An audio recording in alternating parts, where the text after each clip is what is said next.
Interesting facts about famous people.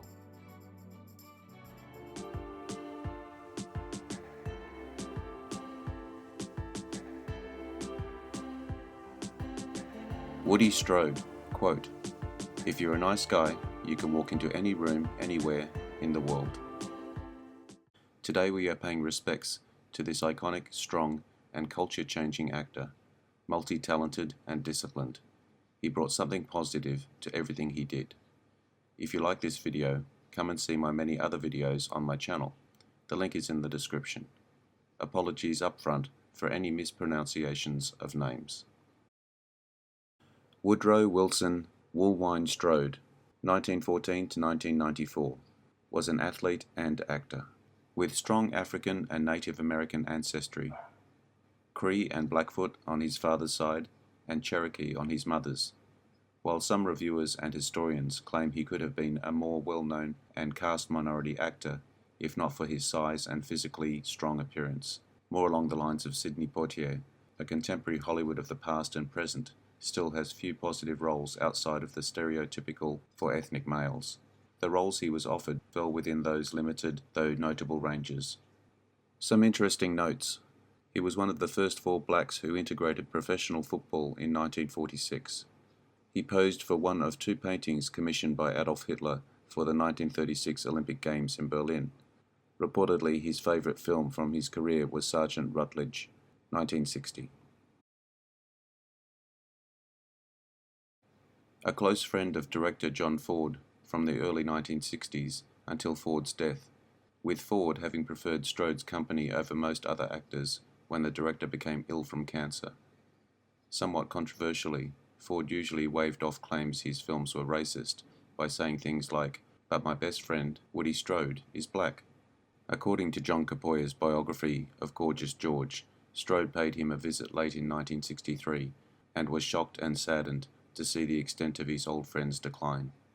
On the highly macho set of The Professionals, 1966, Burt Lancaster, widely known to be a very physically strong man, frequently challenged Strode to contests of strength and was allegedly despondent to be repeatedly bested by him.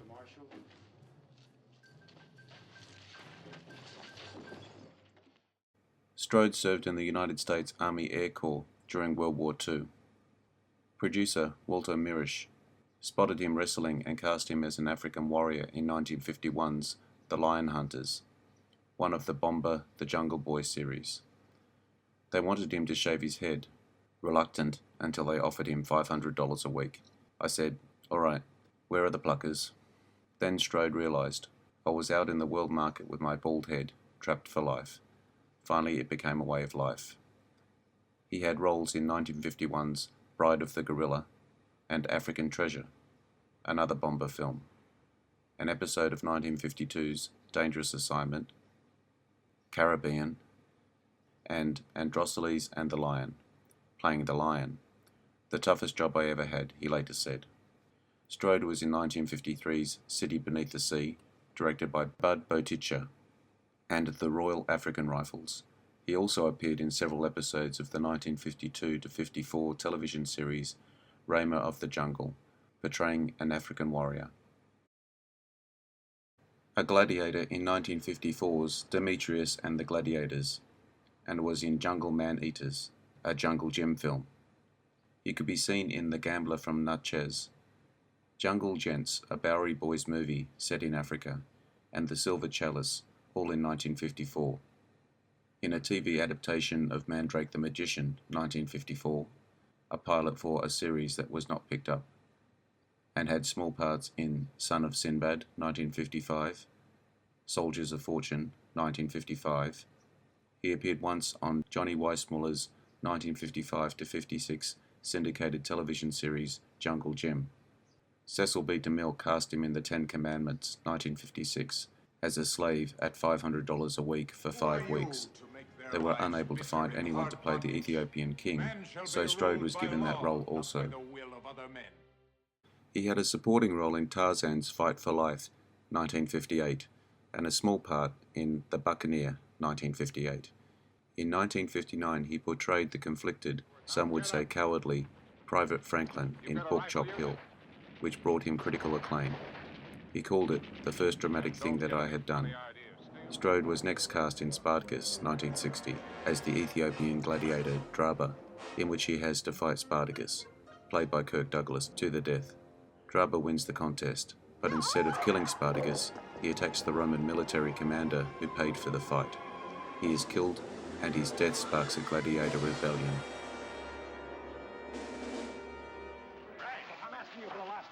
Strode had an excellent part in The Last Voyage, 1960, playing a heroic stoker, though he was only billed fifth.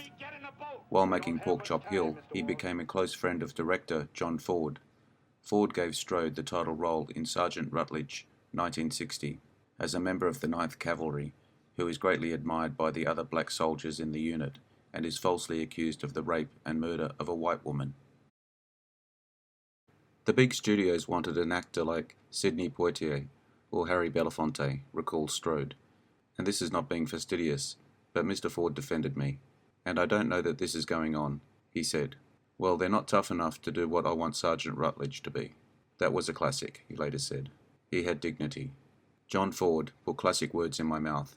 You never see a Negro come off a mountain like John Wayne before. I had the greatest glory hallelujah ride across the Pecos River that any black man ever had on the screen, and I did it myself. I carried the whole black race across that river. Strode had difficulty maintaining the momentum of these roles. He was in The Sins of Rachel Cade, 1961. Ford used him again in Two Rode Together, 1962, but it was only a small part, as an Indian.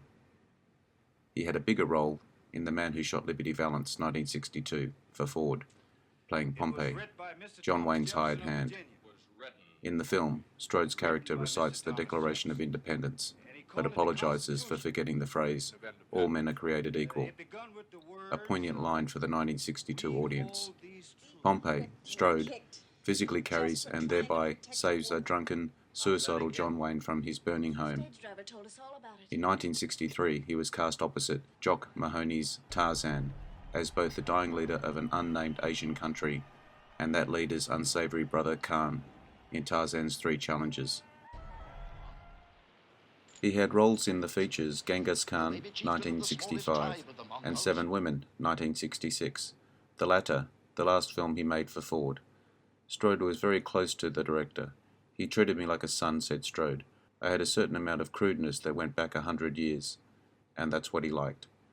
During Ford's declining years, Strode spent 4 months sleeping on the director's floor as his caregiver, and he was later present at Ford's death.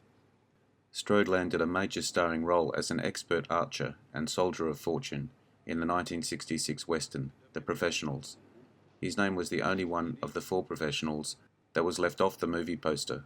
Nevertheless, the film was a major box office success that established him as a recognizable star. In 1967, he attempted to produce his own film, The Story of the 10th Cavalry, but went unmade. He appeared in 4 films that have been selected for the National Film Registry by the Library of Congress as being culturally, historically, or aesthetically significant. The Ten Commandments, 1956, Spartacus, 1960, The Man Who Shot Liberty Valance, 1962, and Once Upon a Time in the West, 1968. The character Woody, from the Toy Story films, is named after Strode, who had appeared in a number of classic Western films. He had a long-time affair with troubled actress Barbara Payton in the early 1950s, at a time when interracial relationships, especially between a black man and a white woman, were not only unheard of in Hollywood, but were actually illegal in many parts of the US. They kept it a secret. Eventually, word leaked out, and that, combined with her mental problems and heavy drug and alcohol use, wrecked her career and her life. While I'm here, I'd like to know something from you guys. Can you tell me your preferred length of video? I'm trying to hone into what you like and implement changes. Also feel free to suggest improvements. I have already made some changes based on your feedback. Thanks in advance. I hope you enjoyed this video. Let me know what you think in the comments. I appreciate likes, shares and subscribers. They help me a lot. Also hit the notification button to get my new videos. Bye for now.